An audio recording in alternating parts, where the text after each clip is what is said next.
27 वर्ष पर दिल्ली रे विजय बाना उड़ाइला बीजेपी।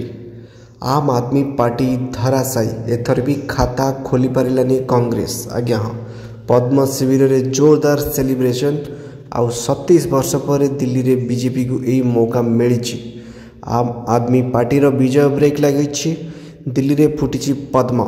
अन्य को सफा करू करू सफा हो जाइछि निजे झाड़ू। आज्ञा हाँ, दिल्ली रे चलिला मोदी को मैजिक। राजधानी रे छाईगला बीजेपी। विधानसभा आसन में प्रचंड बहुमत हासिल कर सरकार गढ़ बीजेपी। दीर्घ 27 वर्ष पर बीजेपी क्षमता को फेरी बेले आम आदमी पार्टी को लगी जोरदार झटका।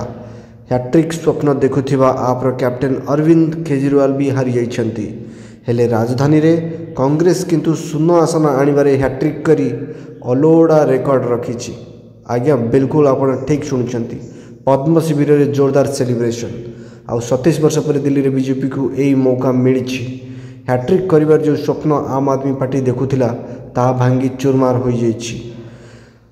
दीर्घ 27 वर्ष पर क्षमता को फेरिया पर आत्मविभोर हो पड़ती बीजेपी नेता और कर्मी। शेष थर पर 1998 मसीह सुषमा स्वराज बीजेपी मुख्यमंत्री होते पुणी 52 दिन।